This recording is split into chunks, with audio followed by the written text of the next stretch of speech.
Hey, what's up, y'all? Check it out.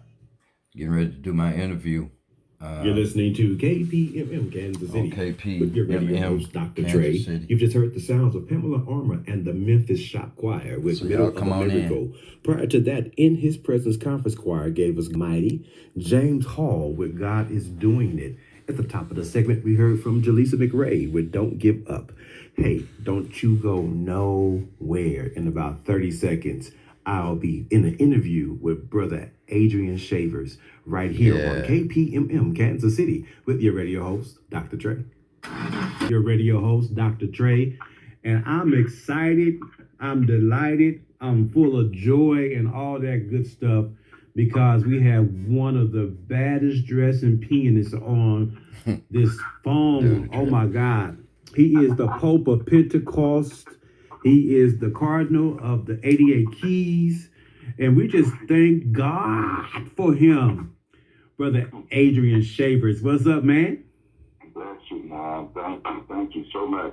I You was trying to figure out who you was talking about, man. I'm trying to see who the guest is today. It's all you, player.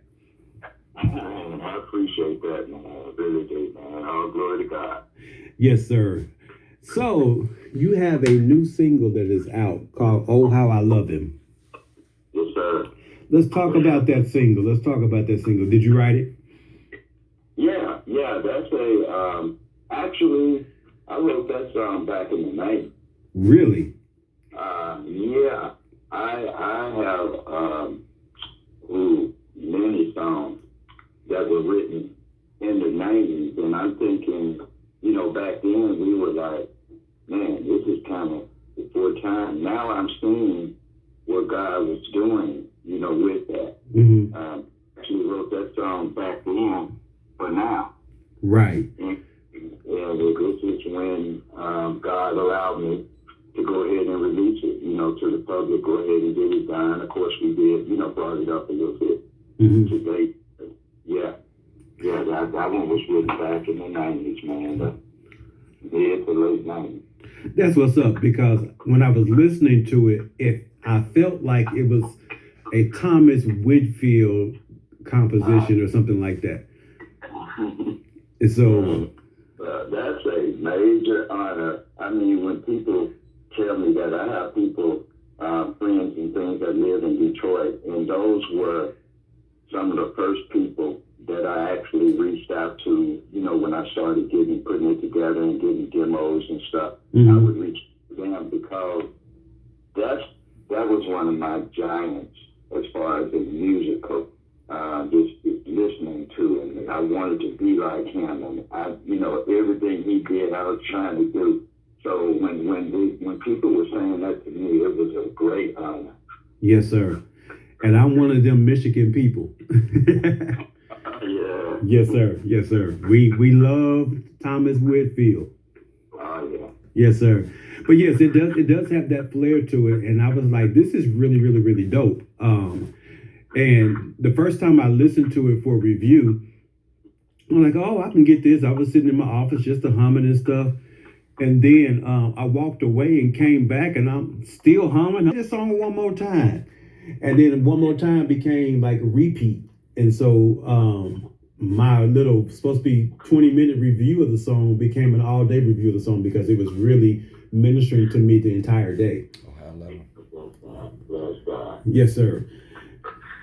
So tell us a little bit about your history, your musical history. Who hired you? I know you said Thomas Whitfield. Or are there any others and things like that? Yeah, the major influence, I would say, on my writing career would be my brother. Oh my God, I miss him so much too. Orlando Draper. Yes, sir. That was my guy. We were really, really cool, and he was one of the mentors that I would look up to. Of course, him and Thomas Whitfield, and of course, him and Thomas Whitfield were good buddies. So that was kind of an advantage there. So just straight and watching him and being around. Before he passed away, we were getting a group together, like a male group. like the Winans Commission called Triumph. And I was going to be a part of that group. I did some, filling in with the choir every once in a while, but it wasn't just a part of, the choir. But me and Draper was really, really cool. And he really influenced my writing. You can probably hear some of him in there too. Yes, sir. Yes, sir. So, what are some of the other songs that you've written? Well, I have a couple of songs that were written. Like I said, most of my stuff was back in the 90s. We had a community choir back then called King Shotwell and the Voices of Christ Community Choir, Voices of Christ Ministry Community Choir, where we basically did a lot of original. We weren't the normal, quote unquote, community choir where we just, did cover songs. We did a lot of original stuff. And at that point, it was the other choirs in the city that were doing recordings. We hadn't gotten to that point yet. But like Billy Rivers and Angelic Voices of Faith, Pam Armour and the Memphis Shop, Bailey and the Orange Mound Community Choir, Jerome Green, Voices of Triumph. All of these different choirs were recording, and they would reach out, to us or to me, and would, allow me, to present a song on their album. So that's where, it really started, where I was presenting music on, like Billy Rivers. We did Honor of My Praise, with really, really good song back as a worship. And then I did a rendition of Yes, God is Real. Now, if you want to hear that, you can get it on YouTube. It's Billy Rivers and Angelic Voices of Faith. Now, that's really, really, really, really, really a Thomas Whitfield. I mean, you're going to be like, wow, did Thomas do this? But that was, one of the really big influences on that. I'm thinking about going back to another one again. That's what's up. We got one called Intimate Praise. God Never Fails, a good little funky type choir tune. Been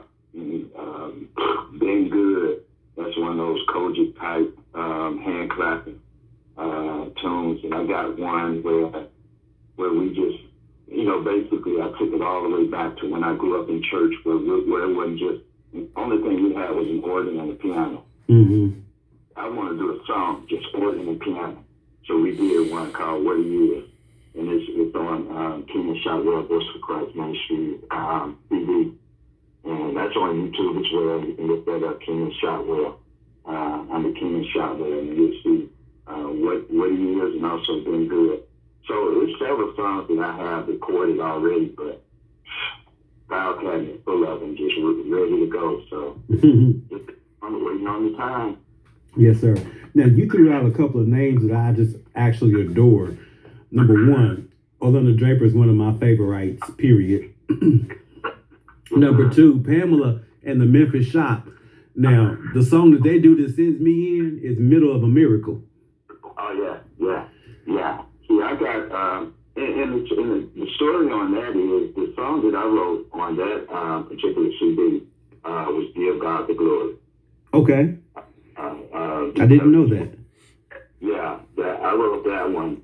And it was because there was a record company that did like a contest here in Memphis.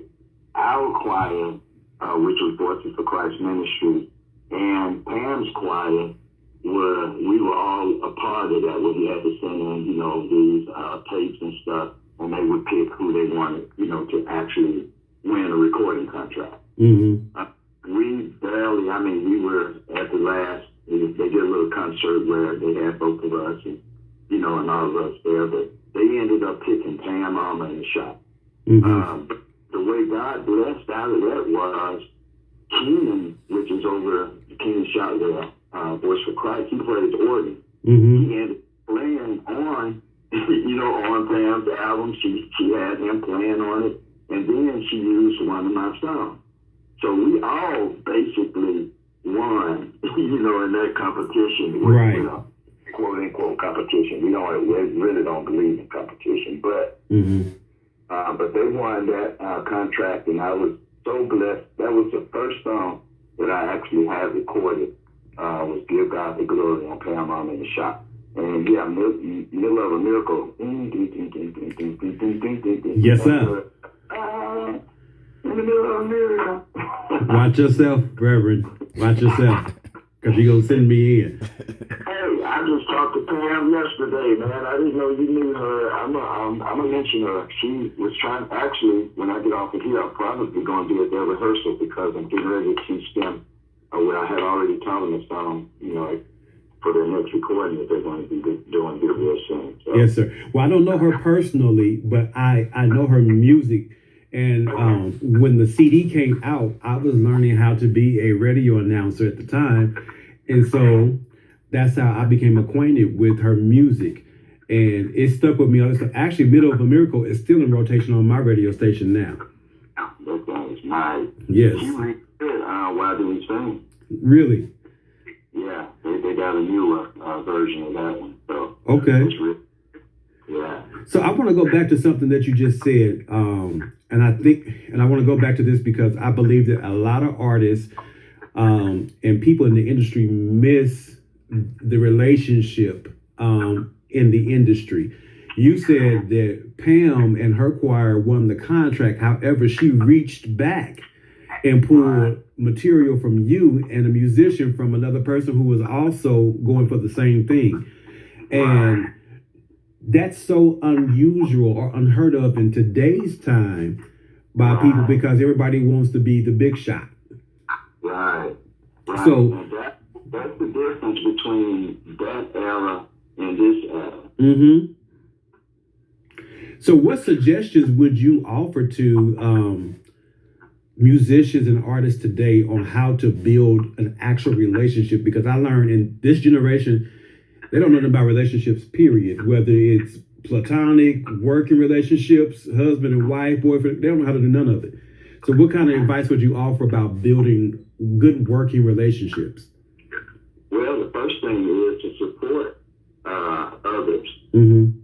That's the main thing, to support others. It's not all about me. I'm the type that I'm really, really, kind of skeptical when it comes to pushing me up. Mm-hmm. I'm always going to try to, push me down and push someone else up. And that's the way we were back then. We were always supportive of each other. When someone else had a concert, we were there. I mean, like, if our choir wasn't singing, we were there at their concert supporting them. It wasn't about us trying to get up on stage or anything. It was just that pure support and that love for what we're doing, because we look at it as a team. Mm-hmm. We're all on the same team. Mm-hmm. We're all the same thing. So it's no use in us, going against and struggling and fighting and doing that. I look at it like this. It's a candle.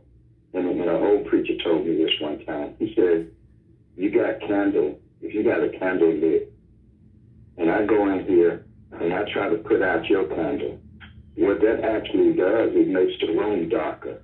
It didn't make me any brighter. It made the room darker. So that sticks with me. I don't ever want to put out anybody's candle. What I want to do is light some more candles. Yes, sir. The room can be brighter. And that's what we're kind of, missing out today that's different from back then. I mean, we could go to a concert and a choir's band didn't show up. And we got a band sitting out here. We're going to go up there and play for them. Mm-hmm. So it was like that back then.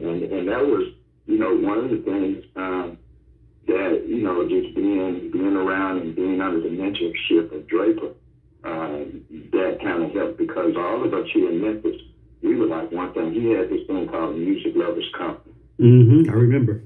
We just all came together and did our thing. We would allow people to present music, and stuff. So it was always bringing us together instead of, doing our separate things. So I would say the one major important thing would be to support each other. Go out by other artists' CDs. When you see them posting, I'm always liking. I'm always saying congratulations. I'm always doing this because I want to support them. I want to push them out there. When they get out there, hey, it's pulling me too. Mm-hmm. You know, so that's one thing I suggest. Is always be supportive and prayerful for other artists as well as yourself. Yes, sir. I think that's going to go a long way. That's going to help somebody. Yeah. So, I hear, to me, it sounds like you are a little formally trained in music. Is that the truth? Well, to be honest, it's a God gift. Okay. I started in music. Now, I can go all the way back to where one of the musician friends of mine always said, "Now, see why you're so funky?" You know, because I got a lot of stuff that's kind of, you know, on the funky side. And my godfather was Rufus Thomas. I don't know if you know him, do the Funky Chicken. I think I remember him vaguely. Playing back in the day, Stax Records. Mm-hmm. That was my dad's best friend. So whenever he would go over to Rufus' house, I would go over there. We didn't have a piano. We couldn't afford a piano, so we didn't have one, but Rufus had one at his house. Mm-hmm. So I used to go over there and just sit down at the piano all the time while they're in there talking or whatever they're doing. I'm in the living room on the piano, just trying to play stuff that I heard, you know, watching somebody else play, and I get on and try to do it. Mm-hmm. So that's where really I started, you know, trying to play piano. And then when I got in school, like in junior high and high school, I got in the band and I started playing saxophone. And we have that in common. Yeah, that's where I got the music, you know, as far as reading music. And Mm-hmm. at school, I ended up writing scores for the band and everything, you know, the top 40 song. So it was that, but the keyboards, mm-hmm. all of that was just God given. I never just really taken a lesson or anything. I used to just watch people and try to do what they did. That's what's up. Well, we have that in common because I play by ear as well, but I learned how to read by playing the saxophone. That was, yeah. And I took jazz band and marching band in high school for the tenor sax. Right. Yes, sir. Right. Yes, sir. Well, I was on the sax. Yes, I wanted to be a drummer like everybody else. yes, sir. But it wasn't enough drum. Mm-hmm. So I had to pick another instrument. So that's how I ended up getting on saxophone. But still know how to play drum stuff. Yes, sir. Well, I chose the flute, but I got dizzy too many times, and I said, I'm through with this. Well, it's a woodwind. It's all in the same family. Yeah. I kind of learned, you know, by being in the band and looking at other people. I'm the type, I'm kind of inquisitive. I'm always asking questions and looking and watching and seeing where I picked up on kind of playing just about any instrument, basically. Yes, sir. I don't master it, but at least I can probably tell you the key. Oh, crap.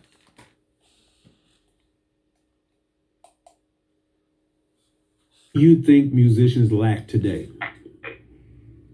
What we lack today is originality. Mm. That's one thing that I see, and I don't fault, you know, a lot of the musicians, really. Mm-hmm. See, because believe it or not, I'm 57 years old. I'm old. I don't think that's old. When we were coming up, we didn't have access to all of these tools and these things that musicians have now. Mm-hmm. You know, YouTube. You go on YouTube, you got praise breaks. I'm like, huh? So you actually practice a praise break? You know what I'm saying? Is that original? I mean, come on, you listening to somebody else praise break, and that's what you're going to do. You know, so that, you know, that right there is one thing that I can say that's kind of different. You know, originality, that's something. Just be yourself. Mm-hmm. And it's good to, look at other people, kind of, get a feel of what they're doing, but still be original. The stuff that I do, you may can hear some Thomas Whitfield in it, but it's not going to be a Thomas Whitfield song. Right. It's Adrian Shavers. What you can hear some Thomas Whitfield influence. But still, I'm going to have my originality in there. So that's one of the major things right there is just being original. Got you. So my last question, and I ask this question to everyone that comes across the station, that is to define the work of the cross. What does the work of the cross mean to Adrian? The work of the cross means that, and this is going to get you to see this song. We all the way back at the beginning. We went all the way around.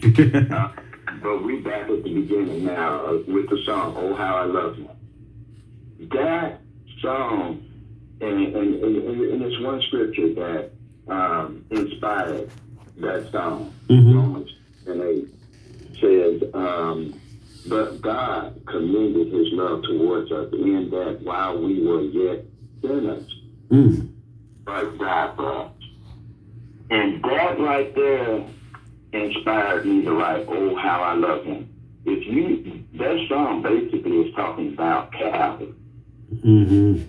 One thing that I put emphasis on when we were in the studio with Eric Reed, shout out to him, great singer. Yes. And his ad-libs, we actually went back in the studio because I needed to insert Calvary. Make sure you get Calvary in there. To me, that's so important today because so many things are going on. We get, mad at people. We look down on people. We count people out. And then when we start looking at what Christ did for us, that would change a whole lot of our thoughts about things. That would change a whole lot of our thoughts about how we treat people or how we judge people. Is because if it wasn't for grace, justice would have us messed up. Come on, sir. So when we start talking about that cross, that's what I look at grace. I look at grace. I look at, man, this is something that I did not deserve. But God loved me so much that he gave his only begotten son for me, that went and took all of that pain, that agony, all of that. He took all of that. When I look at that scripture, for God so loved the world that he gave his only begotten son, I say, for God so loved Adrian, his only begotten son. So when you start making it personal, yes, treating folks right, you start doing the right thing because you realize, hey, if it wasn't for God, I wouldn't have nothing. I wouldn't be able to write a song. I wouldn't be able to tell you what key. I wouldn't be able to be in have the musical relationships that I have. Right. If it wasn't for God. And that's why everything that I do is always going to point back to that cross. Yes, sir. Well, I tell you, you broke it down for me here. Let me stop because I'm about to. You about to go on in, ain't you? When you start thinking, you'll start thinking. Yes, sir. Yes, sir. Yes. Do me a favor. Tell the people where they can purchase your music at. Everywhere. Everywhere. Everywhere. I'm Amazon, Apple, Spotify. You can go on Spotify, stream it, go on YouTube, look at it. But you can purchase it at Amazon, iTunes Store, all the streaming networks. I can't even call them out. It's everywhere. All right. Everybody, the music is everywhere. Wherever you buy your music at, Adrian Shavers is there. That's it. Man, I appreciate you for coming out today and talking to me. Man, I appreciate you for having me. It's an honor. It's an honor. Yes, sir. Likewise. So guess what I'm getting ready to do now? What's up? I'm going to play Oh How I Love Him. Well, bless God. Ladies and gentlemen, you just heard from Brother Adrian Shavers. Coming up next right here on KPMM Kansas City is Oh How I Love Him.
Okay, playing the long version. I love to hear. I love to sing His word. Ooh, it sounds like music in my ear. It is the sweetest name. The sweetest name on earth. How I love. Can we talk about Calvary? Thank you, God. Thank you.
Thank you, Trevon. Appreciate it, bro.